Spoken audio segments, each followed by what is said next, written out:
전통적인 잠수함 강국으로 불리는 독일과 한국의 인연은 각별한 데가 있습니다. 우리 해군에서 운용 중인 장보고급 잠수함과 손원일급 잠수함이 모두 독일에서 설계된 잠수함이기 때문인데요. 그중 1번함인 장보고함은 30년 전 한국인들이 직접 독일로 가서 인수해 오기까지 할 정도로 귀중한 존재였습니다. 그런데 얼마 전 독일 현지에서 놀라운 소식이 들려왔습니다. 교육을 받기 위해 한국 대표로 독일 해군 지휘참모대에 입교한 한 한국인 소령이 독일의 잠수함 부대를 방문한 건데요. 그는 이곳에서 잊지 못할 경험을 하게 됩니다. 독일 잠수함 부대의 전술, 조종, 청음 훈련장 등을 살펴볼 수 있었던 것은 물론이고 잠수함 승조 체험까지 했던 것이죠.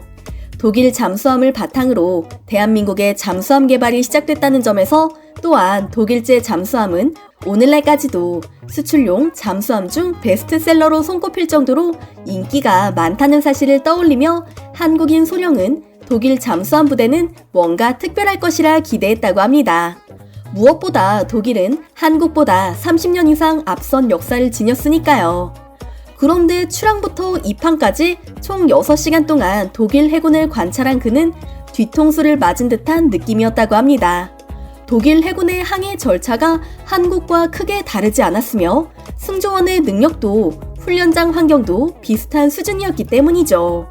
그는 한국 해군과 잠수함에 대해 궁금해하는 독일인들에게 이런저런 사항을 설명해 줬다고 하는데요. 독일 잠수함 승조원들은 깜짝 놀라는 모습이었다고 합니다. 30년 전 독일에서 잠수함을 도입했던 한국 해군이 독일과 동등한 수준, 어쩌면 더 나은 실력을 갖추게 된 이유를 무척 궁금해했다고 하는데요. 독일 해군과 잠수함 제조사는 아마 이 이야기를 들으면 더 놀라게 될 것 같습니다.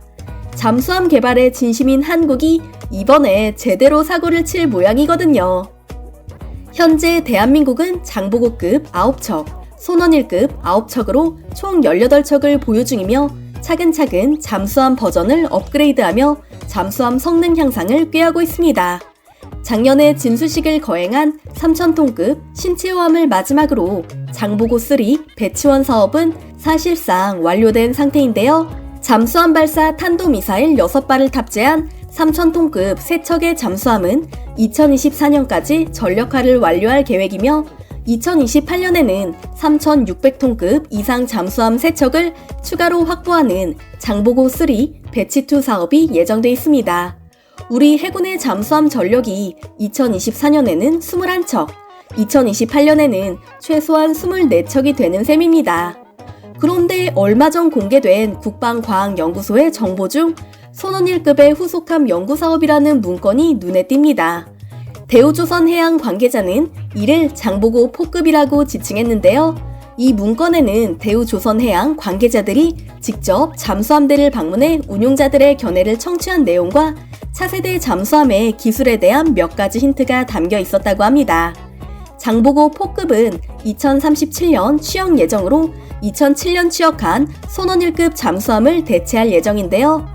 15년이나 남았지만 벌써 사전 개념 연구를 진행하고 있는 것이죠. 이 문건에서 가장 눈에 띄는 점은 향후 우리 잠수함에 도입될 것으로 예상되는 기술입니다. 이 내용을 종합해보면 한국이 잠수함 성능 개선이 아닌 완전 무음 잠수함 개발에 도전하는 것이 아닐까 싶을 정도인데요. 작년에 영국의 퀸 엘리자베스 항공모함 전단을 미행하다 대잠수함 음파 탐지기에 딱 걸린 중국 잠수함 사례를 볼 때 잠수함 운용에서 소음을 줄이는 것이 무엇보다 중요하다는 사실을 알 수 있죠. 현재 3,000톤급 잠수함은 음양 무반향 코팅제, 탄성 마운트 등 최신 소음 저감 기술을 채용해 적의 음탐을 회피하는 스텔스 성능을 갖추고 있는데요. 여기에 더해 새로운 추진용 프로펠러인 펌프제트 추진기 또한 적용될 것으로 예상된다고 합니다. 기존 프로펠러보다 소음이 크게 줄인 기술이 적용된 펌프제트 추진기의 유용성은 미 해군의 시울프급에서 이미 증명된 바 있습니다. 세계에서 가장 빠르며 동시에 세계에서 두 번째로 비싼 이 잠수함은 원자력 잠수함인데요. 보통 원자력 잠수함은 디젤 전기 추진 잠수함에 비해 시끄럽죠? 특히 고속으로 원자력 잠수함이 항해할 때 원자로에서 엄청난 소음이 발생해서 숨기기 쉽지 않다는 단점이 있습니다. 그런데 펌프제트 추진기를 채택한 시울프급은 침묵 속도로 알려진 20노트로 항해할 때 다른 공격 원잠에 비해 절반 정도의 소음이 발생하는 것은 물론이고 최고 속력으로 달려도 디젤, 전지 추진 잠수함 수준의 소음이라고 하는데요. 이런 기술이 앞으로 개발될 잠수함에 적용된다면 쥐도 새도 모르게라는 말이 딱 맞을 정도로 조용하겠죠? 이뿐만이 아닙니다. 잠수함은 배터리로 움직이기 때문에 배터리의 성능에 따라 전투력이 크게 좌우되는데요. 현재 한국의 1800톤급 잠수함은 납축 전지고 LSBM을 성공적으로 발사한 3000톤급 안창호함의 배터리도 납축 전지입니다. 계획상 3000톤급 2번함, 3번함까지 납축 전지를 쓸 예정이라고 하는데요. 4번함부터는 리튬 이온 전지를 쓴다고 합니다. 게다가 완벽히 국산화된 기술로 만들어진 리튬 전지고요. 그 성능을 간단히 비교해보자면 이렇습니다. 납축 전지를 쓰는 3000톤급은 평상시 물속에서 최대 21일까지 버틸 수 있는데 이를 리튬 전지로 바꾸면 한 달 넘게 물속 작전이 가능하다고 합니다. 전시 상황에서는 배터리 소모 기간이 더 짧아진다고 하는데요. 잠수함이 활발하게 움직이기 때문이죠. 일례로 납축 전지를 쓰는 장보고 3000톤급은 전시 상황에 하루면 물 위로 나와 배터리를 충전해야 하는데요. 리튬 전지를 장착하면 전시 상황에서도 3일간 버틸 수 있다고 합니다. 즉, 수중 잠항 시간이 평균 1.6배 이상 증가한 것이죠. 리튬 전지는 항해 속도에도 영향을 미칩니다. 기존의 수중 항해 속도인 3에서 4노트가 5에서 6노트까지도 빨라지거든요. 게다가 최대 속도로 달릴 수 있는 시간 또한 3배나 향상되었다고 하는데요.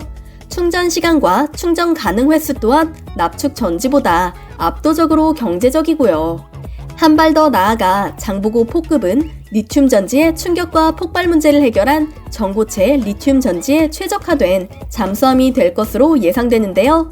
깊은 바닷속에서 보다 조용하게 오래 작전을 수행할 수 있는 엄청난 잠수함이 한국에서 탄생할 것은 분명해 보입니다. 한편 우리 해군은 장보고 3 사업에 8천억 원의 예산을 투입해 전투 지휘 체계, 소나 체계, 대출력 PM 모터 등의 핵심 기술 대부분을 국산화했습니다. 그러나 기뢰 탐지 및 해저 지형 탐지에 이용되는 기뢰 탐지 소나는 굳이 국산화할 필요가 없다고 판단해 기존 제품을 사용했는데요.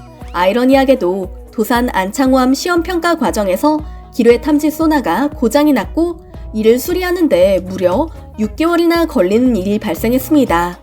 이 사건을 계기로 우리 군은 이마저도 국산화해야겠다고 다짐하고 기술 개발에 나섰다고 하는데요. LIG 넥스원이 개발을 완료해 향후 차세대 잠수함에 적용할 예정이며 기존의 손원 1급 잠수함에도 기뢰 탐지 소나를 장착할 예정이라고 합니다. 삼면이 바다로 둘러싸인 한반도 지형을 고려할 때 호시탐탐 우리 영해를 넘보는 중국과 일본의 만행을 생각할 때 잠수함 개발은 아무리 강조해도 지나치지 않을 듯합니다. 일본은 현재 잠수함 22척 체제를 유지하고 있는데요. 매력 한 척을 퇴역시키고 한 척을 새로 건조하고 있죠. 그러나 퇴역한 잠수함을 해체하지 않고 보유하고 있기에 일본은 실제로 30척을 보유하고 있는 셈입니다. 남중국해부터 동해까지 호시탐탐 기회만 노리는 중국은 신기술을 적용한 잠수함 개발에 열을 올리고 있습니다. 사거리 8,000km의 탄도미사일을 탑재한 잠수함 건조에 성공했을 뿐만 아니라 핵 잠수함 또한 보유하고 있죠. 운용하는 잠수함도 66대로 미국이나 영국보다 앞섭니다.